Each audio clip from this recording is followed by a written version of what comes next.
What's going on, guys? Victor here with Dan, V.G.H.C. Hello. And we're going to try something a little different today. We got our hands on, or I should say more accurately, Dan got his hands on Hitman Absolution, the latest game in the Hitman franchise. It is the 5th game in, correct?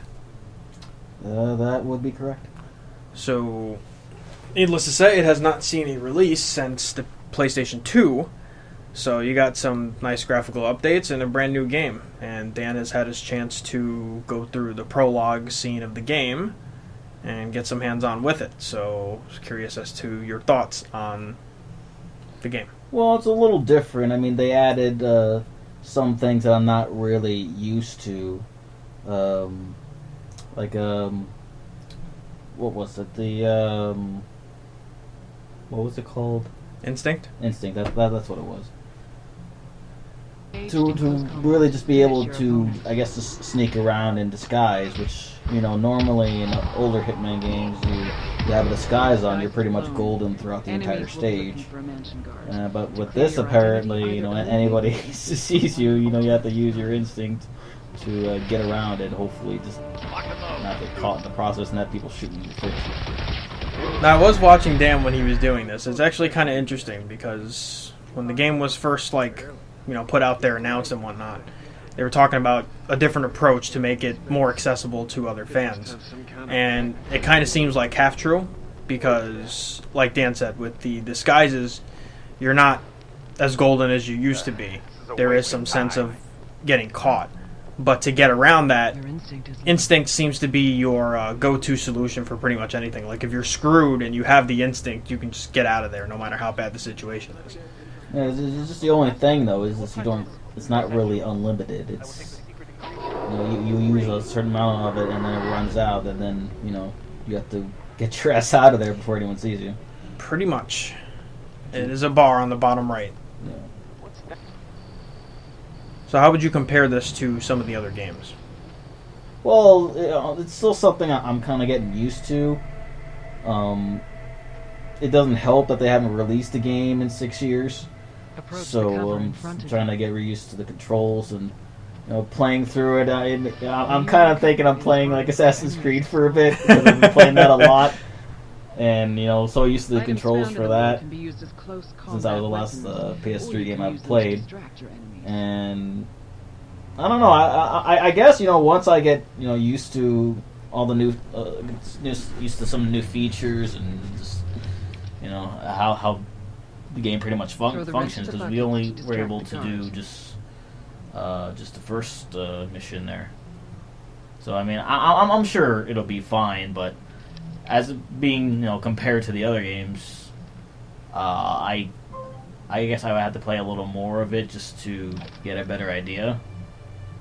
But I don't know, the last one before this, Blood Money, was my favorite out of the entire franchise. So. You are being arrested. Indeed. Now, given that it's kind of half and half with it'll be is it stealthy? Is it not as stealthy? Like how would you compare the stealth element in comparison to the other games? It seems to be the same, really, but like I said with the whole instinct thing, because like I said, in past games you put a disguise on, you're fine. That's kind of your way of getting around and blending in and such. But they really make you strict use of this instinct thing that I'm still trying to get used to, and it doesn't seem to, I guess, have to be as stealthy. Because before, like I said, just use it, you're golden, you're fine. That's the ultimate form of stealth. No one notices you. You're blending in without having to do anything. But with this, it seems to be a little more complicated. Now, for a lot of these stealth games, you do, you obviously have your consequences if you're not stealthy. If you end up getting caught, which did indeed happen. Mm-hmm. If you end up getting caught, do you feel you're absolutely screwed? Do you have a chance in a firefight? Well, it depends on how many people are there. Like, if you... like, towards the beginning, I got caught, but there was only one person there. And what I was able to do, which was kind of cool, to do like a fake surrender type of deal. And then all you do is hold that down, and you grab the guy, and then you kind of use him as a shield. No one's there. Just bop him on the head with the gun, and as long as you hide the body, you're fine. I can't say I've really seen too much of these older games or played much of them. I forget which one you showed me years ago, but were you able to do that in previous games where you can kind of just hold the body there and take aim if somebody else is there or bop them on the head like you said? I don't really remember ever having to do that, to be honest with you. So I think maybe this was something new that was added in the game. I could be entirely wrong because it's been a long time since I've touched Blood Money. I mean, I didn't play the Blood Money like on the release date because I didn't really get into the series until around the time Blood Money was released. So I don't know. Like I said, it's been 6 years, so my memory's a little foggy on that. Gotcha. So overall, you kind of have mixed feelings on the game. How willing would you be to go back to it? Well, I still plan on playing all the way through. Because I have been a fan of the series for as long as I have.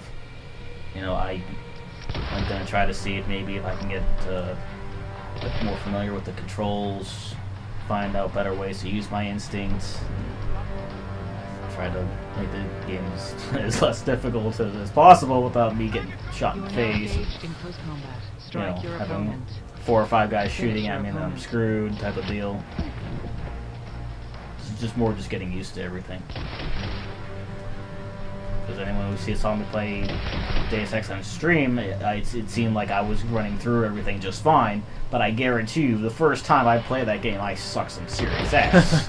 Yeah. Like I was getting caught at everywhere, and and I've come a long way because just recently I just completed the game on hard without setting off alarms or killing anybody. Yes, that was all of my playthrough. So. I mean, that's all it is. Just getting used to the game and getting used to the new features and such. So since it has been such a big gap, for those who don't know, this is an Assassin's Creed. You can't just kind of, there is a sense of stealth, but normally you can just kind of go behind a guy, sneak the hidden blade, and you're good to go. Just run up some rooftops and escape. This game is much more stealth focused, and that's kind of the way this series has been. Mm-hmm. The latest game seems to be kind of a mix of that, like semi-stealthy, because of just based on what I saw you play. But yeah, needless to say, the game was on sale at the time, and I don't know. Would you recommend this game to somebody else? Is the real question. Yeah, I'd definitely say give it a try. If you're a fan of the series or of stealth games in general, I think it's something worth checking out. I mean, there's only so much that I've done so far, but I'm going to continue to play the game, see it through, and see what I can do about getting these trophies. How about that shooter scene? That seemed pretty badass. Oh yeah, that was something much different, where you were just able to pretty much stop time, aim wherever you want your bullets to go, and then the scene just sort of plays out. That's a lot easier than just running around, try to run and gun, and try to take people out that way. Naturally. but this is definitely a lot cooler to watch, and it definitely gets a lot of points on that. Would you see yourself going back to this prologue mission to try to do better, or do you just want to go ahead and... Most definitely. Most definitely? Gotcha. Because obviously, the first time playing, I don't know what half the shit I'm doing.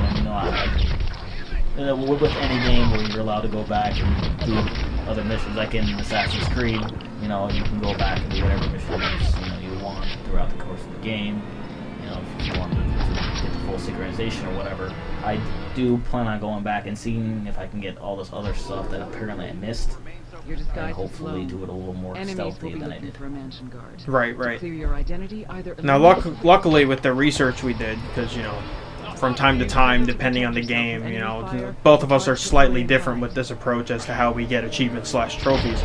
But generally speaking, you go to one of these sites and you look at a roadmap, and according to the roadmap, I was concerned because some of the difficulties in the beginning of the game, like there's 5 different difficulties. You have 2 which are standard, and then 3 which are definitely harder and puts that much more emphasis on stealth. Mm-hmm. And needless to say, the last one is pretty freaking difficult. Yeah. So luckily, the 3 that are difficult, quote unquote, you can choose the easiest of those 3, which is under the professional category, and you can choose any one of those to go towards what would otherwise be the hardest thing to do in the game, or at least the hardest difficulty to do in the game. And given, according to PS3 trophies, it says 3 out of 10, you should have a pretty easy time going to trophy for the game. Well, yeah, I mean, listen, you can call it trophy horror, you can call it whatever, but I remember playing games growing up and, trying to do everything I could in the game because I wanted to fully experience the game, and that's pretty much what I've been doing with any game I really like. I want to do everything I can in the game. You are now and that inside the includes mansion. getting the trophies. Your current disguise Indeed. will be And if you like it, why not? suspicious I mean, that's Find a new disguise or try chances are if you see 100% by what I'm doing, the exception being Call of Duty, of course, but generally speaking, if you see 100% by me, personally, you can tell that I've really enjoyed the game because it Gods have been dealt. gave me the incentive to, actually go back and keep doing what I'm doing. Not to say that that's the only reason you should play a game, because that should never be your only reason. If it is, you need to reevaluate yourself as a gamer. Yeah, because really what would be the point in, playing a game that you don't like and getting achievements or trophies just to get them, and you're not even enjoying the gaming experience? That just doesn't make any sense. Absolutely. The choice is yours. Alright, well, with that being said, I think we have a pretty good look at Hitman Absolution. That's Dan's opinions of, from a Hitman fan. So you guys kind of have an idea of what to expect if you were considering getting this game. Hopefully I didn't ramble on too much. Well, take care, guys. See you guys. Someday you will understand.